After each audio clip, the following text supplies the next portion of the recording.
வணக்கம். ஒரு சுயமாக நமக்கு நாமே ஒரு மருந்து செஞ்சு சாப்பிடக்கூடிய ஒரு மூலிகை மாத்திரையை பற்றி பார்ப்போம். மாத்திரைன்னும் போது இது உருண்டையாக உருட்டி வச்சுக்கிறது தான் இப்போ மாத்திரைன்னு சொல்லக்கூடியது. இப்போ நான் சொல்லக்கூடிய மூலிகையை சேகரித்து கரெக்டாக செஞ்சு இதை எடுத்து வச்சுக்கிட்டிங்கன்னா நிறையா விஷயங்களுக்கு இது பயன்படும். அது எதுக்கெல்லாம் பயன்படுன்றதை இப்போ நம்ம பார்ப்போம். கரிசலாங்கண்ணின்றதை பார்த்திங்கன்னா குடும்பமான வரைக்கும் இந்த பரவலாக தரையில் பரவி இருக்கக்கூடிய கரிசலாங்கண்ணி தான் இதுக்கு தேர்ந்தெடுத்துக்கணும். இந்த குத்தாக தரையை விட்டு உயரமாக வரும் பார்த்திங்கன்னா அப்படி ஒரு கரிசலாங்கண்ணி உண்டு. ஏறத்தாழ எதுக்கும் அதே குணமாக இருந்தாலும் அதை கரிப்பான் பூண்டுன்னு தான் சொல்லுவாங்க. கரிசலாங்கண்ணின்றது தரையில் படர்ந்து இருக்கிறது தான் கரிசலாங்கண்ணி. இதில் நிறைய பேதங்கள்லாம் இருக்குது. இதை பற்றி நிறைய சர்ச்சைகளும் இருக்குது. அதை விடுத்து இந்த மாதிரி தரையில் படர்ந்து கிடக்கக்கூடிய கரிசலாங்கண்ணியை நீங்கள் சேகரிச்சிக்கிங்க. கூடுமான வரைக்கும் ரொம்ப இது அறப்படாத, ஏன்னா அம்மியில் தான் அரைக்க போகிறோம், அறப்படாத கெட்டியான தண்டுகள்லாம் விளக்கிட்டு அந்த இலை அந்த பூ முட்டில் இருக்கக்கூடிய விதைகள் எல்லாத்தையுமே நீங்கள் சேர்த்து வச்சு அரைச்சிக்க வேண்டியது தான். இது எப்படி அரைக்கணும்னா, இதுக்கு முன்னாடி இன்னொரு மூலிகையும் சேகரிச்சுக்கணும். அதாவது பார்த்திங்கன்னா முச்சங்கன் இலை அப்படின்னு சொல்கிறது. அதாவது அசீமா டெட்ராகேந்தா அப்படின்னு பேர். அது எய்சோசியே அப்படின்னு சொல்லக்கூடிய இனத்தை சேர்ந்தது முச்சங்கு மாதிரி இன்னொரு பீச்சங்குன்னு சொல்லுவாங்க. அதை எடுக்க வேண்டாம். இசங்குன்றது அது வேறு. 3 விதமான சங்கு இருக்குது. அதை விடுத்து இந்த முச்சங்கு அப்படின்னு சொல்லக்கூடிய இலை நுனியில் முள் மாதிரி இருக்கும். தாவரம் பார்த்திங்கன்னா தாவரம் முழுமையாகவும் முட்களை நிறைந்திருக்கும். இது கிராமங்களில் கேட்டால் ரொம்ப ஈஸியாக, ஏன்னா இதெல்லாம் துவையில் அரைச்சி சாப்பிடுவாங்க. அதனால் ரொம்ப கேட்டால் ஈஸியாக அது கலெக்ட் பண்ணி கொடுப்பாங்க. அந்த முச்சங்கன் இலை அதையும் சேர்த்து வச்சுங்க. மிளகு தேவையான அளவுக்கு பொடி பண்ணி வச்சுக்கோங்க. இதுதாங்க சரக்கு. 2 கைப்பிடி அளவுக்கு முச்சங்க இலை, 2 கைப்பிடி அளவுக்கு கரிசலாங்கண்ணி சமூலம், அதாவது முழுசாக, அதாவது இலை காம்பு எல்லாமே அது சேர்த்துங்க. நல்லா குறுகாக அரிஞ்சு அம்மியில் வச்சுக்கோங்க. மிளகு பொடி இதில் ஒரு அரை பாகம் சேர்த்துங்க. அதாவது அரை பாகம்னா ஒரு திட்டமாக போட்டுங்க. இது 2 கைப்பிடி அளவுக்குன்னா இப்போ ஒரு அப்ராக்சிமேட்டாக ஒரு 50 கிராம் இல்லை ஒரு 75 கிராம் ஒரு திட்டமாக ஒரு குறப்பான தூளாக அதோட கலந்து வச்சுக்கோங்க. கலந்துக்கிட்டு இது 3மே நல்லா தண்ணியை தெளித்து அம்மியில் வச்சு அரைக்கணும். மிக்ஸி அரைவை கண்டிப்பாக பயன்படாதுங்க. அம்மி உராய்வு தான் இதை திரட்டி மாத்திரையாக கொண்டு வரதுக்கு பயன்படும். அதனால் அம்மியில் நல்லா அரைங்க. நீங்கள் அரைக்க இதிலே தண்ணீர் விடும். பத்தலைன்னா உங்களுக்கு உருட்ட வரல திரட்ட வரல அப்படின்னோம்னா கொஞ்சோண்டு வெல்லம் கரைச்ச தண்ணியை வேணால் விட்டு அரைக்கலாம். வெல்லம் கரைச்ச தண்ணியை விட்டு அரைக்கும் போது நிச்சயம் திரண்டு வரும். அப்படி திரண்டு வரும்போது நீங்கள் ஒரு பட்டாணி அளவுக்கு ஒரு சிறிய சைஸாக உருட்டி வச்சுக்க வேண்டியது. அதாவது பார்த்திங்கன்னா இது நாங்கள் ஒரு கைபாகத்தில் ஈஸியாக செஞ்சுருவோம். உங்களுக்கு இது எப்படி மாத்திரை உருட்டுறது அப்படின்றது கொஞ்சம் குழப்பமாக இருந்தால் ரொம்ப ஒன்றும் குழம்ப வேண்டியது இல்லைங்க. ரொம்ப தனித்தனியாக அந்த 2 இலையும் அரைங்க.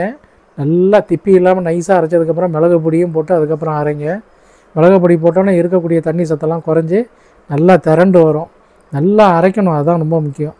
ரொம்ப திரண்டு வராத பட்சத்தில் வெல்லம் கலந்த கரைச்ச வடிகட்டின அந்த தண்ணியை கொஞ்சமாக விட்டு கொஞ்சம் நேரம் அரைச்சிங்கன்னா நிச்சயம் திரண்டு வந்துடும். அப்படி திரண்டு வரும்போது ஒரு பட்டாணி பிரமாணம் உருண்டையாக உருட்டி நிழல் காய்ச்சலாக போட்டுருங்க. ஒரு 2 நாளைக்கு நிழல்லே இருக்கட்டும். அது வெல்லம் கலந்ததுனால அப்படி ஒரு பசையாக இருக்கும். வெல்லம் கலக்கணுன்னா சீக்கிரம் காய்ஞ்சிடும் நிழல்ல. வெல்லம் கலந்த குளிகையை மட்டும் ஒரு 2 நாளைக்கு பிறகு கண்டிப்பாக வெயிலில் நல்லாவே காய வச்சிடணும். காய வச்சு அது ஒட்டாமல் இருக்கிறதுக்கு கொஞ்சோண்டு அரிசி மாவு கூட அப்படியே லேசாக பட்டும் படாமல் கலந்து டப்பாலெலாம் வச்சுக்குவாங்க பழைய காலத்தில். இது இப்படி தான் பதனம் பண்ணி வச்சுக்கிறது. இந்த மருந்தோட வன்மை காலம் பார்த்திங்கன்னா 2 மாதத்துக்கு மேலே இது வேலை செய்யாது. 2 மாதத்துக்குள்ளே இது கெட்டு போக ஆரம்பிச்சிடும். காரணம் என்னென்னா, சங்கில் இருக்கக்கூடிய அந்த குளோரோபில் தான். அந்த சங்கு இலையில் இருக்கக்கூடிய குளோரோபில் ரொம்ப சீக்கிரம் எக்ஸ்போஸ் ஆகிடும். அதனால் 2 மாதத்துக்குள்ளே தேவையான அளவுக்கு இதை மட்டும் சேகரித்து செஞ்சு வச்சுக்கிட்டால் போதுமானது. இது ஒரு அற்புதமான மாத்திரை கையில் இருக்குங்க. இதை எப்படி பயன்படுத்தலாம், எதுக்கெல்லாம் பயன்படுத்தலான்றதை பார்ப்போம். அடிக்கடி பித்தப்பையில் கல் வரவங்க இதை சாப்பிட்டிங்கன்னா ரொம்ப அற்புதமாக, அதாவது என்ன மாதிரி சைஸில் அந்த கல் இருந்தாலும் வேகமாக கரைய ஆரம்பிச்சிடும். அதேமாதிரி பார்த்திங்கன்னா லிவரை நல்லா ஸ்டிமுலேட் பண்ணணும். அடிக்கடி கல்லீரல் பிரச்சனை வரக்கூடியவங்க இதை அடிக்கடி சாப்பிட்டுக்கிட்டே வந்தீங்கன்னா நல்லா கல்லீரலில் வீக்கம் ஏற்படுறது, ஒரு ஃபேட்டி லிவரு, உள்ளுக்குள்ளே பார்த்திங்கன்னா அதோடய கெப்பாசிட்டி பல நோய்களில் ஒரு சில கெப்பாசிட்டிலாம் குறைஞ்சிரும். அந்த பித்தப்பையோட கெப்பாசிட்டியெல்லாம் குறையும். அந்த மாதிரி கெப்பாசிட்டியை இன்க்ரீஸ் பண்ணி ஒரு ஹெல்த்தியான பையில் வந்து சுரக்க வைக்கும். இது மஞ்சக்காமலைக்கு பிறகு கூட இல்லை மஞ்சக்காமலை நேரத்தில் கூட இதை சாப்பிட்டு நல்லா பலன் அடைஞ்சிருக்காங்க. நல்லா லிவரை ஸ்டிமுலேட் பண்ணுங்க. நல்லா லிவரை ஸ்டிமுலேட் பண்ணும். அதில் இருக்க வீக்கங்களை குறைக்கும். உள்ளுக்குள்ளே தேவையில்லாத தசை வளர்ச்சியை குறைக்கும். அடப்புகளை போக்கும். பித்தப்பை கல் வந்து என்ன மாதிரி ஸ்டேஜில் இருந்தாலும் கரைச்சி வெளியில் கொண்டு வந்துடும். மேலும் பார்த்திங்கன்னா அடிக்கடி பித்தப்பை கல்லுன்னு பிரச்சனை உள்ளவங்க இது ஒரு பெரிய ஒரு மருந்தாக தொடர்ந்து சாப்பிட்டா வருங்காலத்தில் பித்தப்பை கல்லே வராதுங்க. அந்த அளவுக்கு இது வந்து பாதுகாக்கக்கூடிய ஒரு மாத்திரை. ஒரு நாளைக்கு வந்து ஒரு 2 உருண்டை அப்படி மென்று தின்னுட்டு தண்ணீர் குடிக்கலாம். ஒரு 4 நேரம் சாப்பிட்லாம், 3 நேரம் சாப்பிட்லாம். எம்டி ஸ்டமக்கில் தான் சாப்பிட்ணும். அந்தந்த நோய்க்குரிய பத்தியங்களை வச்சுக்கிறது புத்திசாலித்தனம். இப்படி தொடர்ந்து இதை சாப்பிட்டு வந்தால் நிச்சயம் வந்து ஒரு பெரிய லிவர் டானிக்காக இருக்குன்றதில் ஒன்றும் மாற்றமே இல்லை. மேலும் அதை விடுத்து இது இன்னும் பார்த்திங்கன்னா இதையும் தாண்டி இது வந்து கெட்ட கொழுப்பு உடம்புல எந்த நிலையில் இருந்தாலும் இதை வந்து கரைக்க ஆரம்பிச்சிடும். அதாவது கொலஸ்ட்ராலுக்கு ரொம்ப நல்ல மருந்துங்க அது. மேலும் வந்து இந்த கொலஸ்ட்ராலுக்கும் இருதயத்தில் இருக்கிற அடைப்புக்கும் சம்மந்தம் இல்லை அப்படின்னாலும் சில கெட்ட கொழுப்போட காரணிகள் இருக்குது. அதாவது பார்த்திங்கன்னா இந்த சி ரியாக்டிவ் புரோட்டீன் அப்படின்னு ஒரு கேட்டகரியில் இருக்குங்க. ஒரு விதமான நொதி இருக்குது. அந்த விதமான நொதிகள் வந்து உடலில் அதிகமாக உற்பத்தி ஆனதுன்னா உங்களுக்கு கெட்ட கொழுப்பு வந்து சீக்கிரம் விருத்தி அடைஞ்சு இரத்த குழாயில் வந்து ஒரு தேக்கத்தை ஏற்படுத்தும். அதாவது பார்த்திங்கன்னா இரத்த குழாயில் இருக்கக்கூடிய ஒரு திசுக்கள் அதாவது எண்டோத்தீலியம்னு சொல்லுவோம் இல்லையா, அந்த திசுக்களில் போய் இது மாதிரி டெபாசிட் ஆகி அங்கே ஒரு அடப்பு மாதிரி ஏற்பட்டு ஒரு கொழுப்பு படிவம் வந்து உருளையாக வளர ஆரம்பிச்சிடும். வளர ஆரம்பிக்கிறது பெரிய விஷயம் இல்லைங்க. இது வளர்ந்து வெடிச்சிருச்சுன்னா இதோட வந்து ஒரு சுண்ணாம்பு சத்து படிவங்களும் இதோடு சேர்ந்து உருவாகிறது உண்டு. இது மாதிரி இது உடஞ்சி அங்கேருந்து ரீப்ளேஸ் ஆகி இருதயத்துக்கு போகும்போது தான் அங்கே வந்து அடைப்பு, ஹார்ட் அட்டாக்கெல்லாம் திடீர்னு சைலண்ட்டாக வந்துடும். அந்த மாதிரி உங்களுக்கு வந்து அதாவது எல்லோரும் சொல்லிக்கிட்டு இருக்கிறது கொலஸ்ட்ராலுக்கும் ஹார்ட் அட்டாக்குக்கும் ஹார்ட் பிளாக்குக்கும் சம்மந்தம் கிடையாதுன்னு சொல்லிக்கிட்டு இருக்காங்க. அது வந்து முற்றிலும் தவறு. ஏன்னா இப்படி சில உடல் வகைலாம் இருக்குது. இந்த மாதிரி ஒரு நொதியெல்லாம் உடல்களில் உற்பத்தி ஆனதுன்னா அந்த நொதியை வந்து வெளியேற்றக்கூடிய தன்மை இந்த மாத்திரைக்கு உண்டு.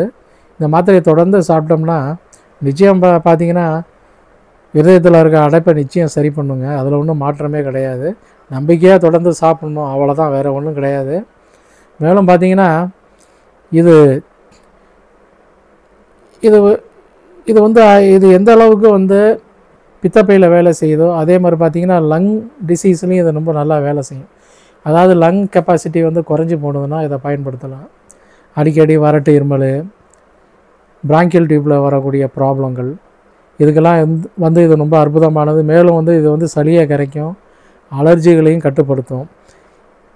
அதாவது பார்த்திங்கன்னா இந்த ஒரு மருந்து பல உபயோகங்களுக்கு பயன்படும். இதை நாங்களே என்ன பண்ணுவோம், கிளினிக்கில் அந்த காலத்தில் இதை பெரிய அளவில் செஞ்சு வச்சுருப்போம். இதோட துணை மருந்துகளாக சில பர்பஸ் செந்தூரங்களெல்லாம் கொடுக்கறது உண்டு.